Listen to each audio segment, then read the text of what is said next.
Assalamualaikum warahmatullahi wabarakatuh. Perkenalkan, nama saya Laili Zaid Farah Azanaswa dengan NIM 202101022251. Di sini saya merupakan perwakilan dari kelompok 1 yang akan menjelaskan materi SKI kelas 7 semester ganjil. Nantinya di SKI kelas 7 semester ganjil ini terdapat 2 bab. Dan bab yang pertama yakni menjelaskan mengenai Nabi Muhammad sebagai rahmatan lil alamin. Untuk bab yang kedua yakni perjuangan Nabi Muhammad untuk melakukan perubahan. Baik, saya akan menjelaskan bab yang pertama terlebih dahulu.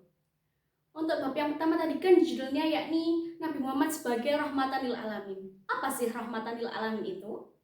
Rahmatan lil alamin yakni rahmat bagi seluruh alam.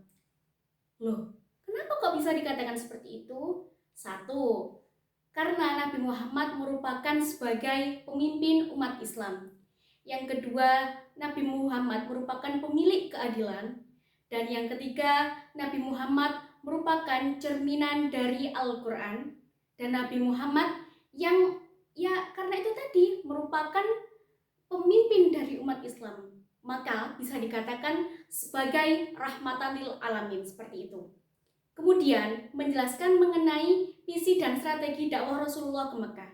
Tentu dalam hal ini Rasulullah ketika akan melakukan dakwah ke Mekah setelah mendapatkan wahyu dari Allah. Kemudian tidak hanya itu kan, pasti ada faktor-faktor yang lain. Nah, apa sih faktor yang menyebabkan Nabi Muhammad melakukan dakwah di kota Makkah? Satu, tentunya untuk meluruskan akidah orang-orang jahiliyah. Yang kedua yakni untuk meletakkan landasan hukum ajaran agama Islam. Yang ketiga yakni untuk apa? Mempersatukan umat yang telah terpecah belah. Karena pada waktu itu masih banyak sekali yang melakukan pertengkaran, terus apalagi ya, peperangan, dan masih banyak lagi seperti itu. Untuk yang kemudian yakni memperbaiki akhlak, kemudian mengangkat kembali derajat para wanita, dan yang terakhir yakni memberikan teladan yang baik bagi seluruh umat. Kemudian apa sih yang menjadi faktor mengapa Nabi Muhammad melakukan dakwah ke kota Mekah? Jadi kita bisa melihat dari kondisi-kondisinya pada waktu itu. Jadi kondisi sosial, kondisi ekonomi, kondisi politik masyarakat Arab di kota Mekah pada pra-Islam atau sebelum Islam, yakni pada kondisi sosialnya mereka masih melakukan judi, mabuk, zina, dan masih banyak lagi. Untuk kondisi tadi sudah sosial, sekarang kondisi ekonominya. Pada waktu itu masyarakat Arab di Mekah melakukan peternakan, pertanian, perdagangan. Tapi yang jadi faktornya, permasalahannya yakni mereka itu sudah melazimkan yang namanya transaksi dengan menggunakan riba. Na'udzubillah min dzalik, seperti itu kan. Kemudian kondisi politiknya.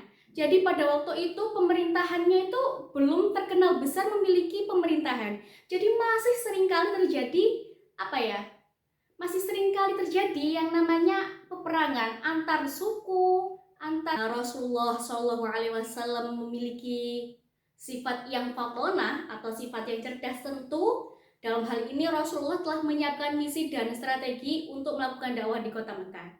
Di antara misi yang telah Rasulullah siapkan yakni satu, untuk meluruskan akidah orang-orang jahiliyah pada waktu itu.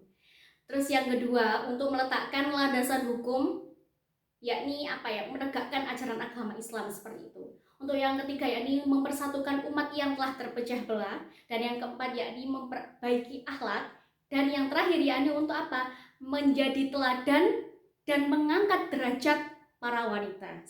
Baik, untuk bab yang kedua yakni perjuangan Nabi Muhammad untuk melakukan perubahan.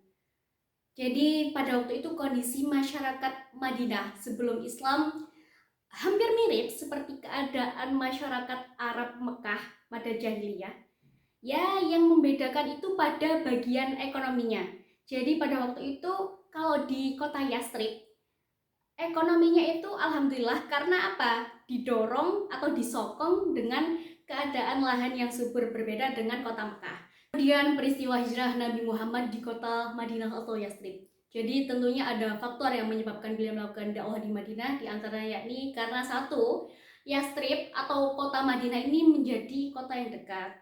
Yang kedua karena pada waktu itu Nabi Muhammad telah memiliki hubungan yang baik di saat beliau itu sebelum diangkat menjadi nabi itu sudah memiliki hubungan yang baik karena kakek beliau yakni Sayyid Abdul Muthalib niku nggadah istri atau garwa, yakni yang bertempat tinggal di kota Yathrib. Yang ketiga, karena penduduk Yathrib itu terkenal dengan budi pekerti dan sifat yang baik. Respon pada dakwah Nabi Muhammad ketika di Madinah. Jadi pada waktu itu masyarakat Yahudi yang ada di Madinah awal-awal itu sampai melakukan apa? Yang namanya perang. Iya, jadi sampai terjadi perang Badar, kemudian sampai terjadi tragedi Uhud, dan sampai terjadi perang Khandaq. Tetapi alhamdulillahirrahmanirrahim, karena kesabaran yang dimiliki oleh Rasulullah SAW, maka akhirnya terjadilah apa? Kemenangan kota Mekah, atau yang sering kita dengar dengan sebutan Fathu Mekah. Wallahu a'lam bishawab. Kurang lebihnya mohon maaf. Assalamualaikum warahmatullahi wabarakatuh.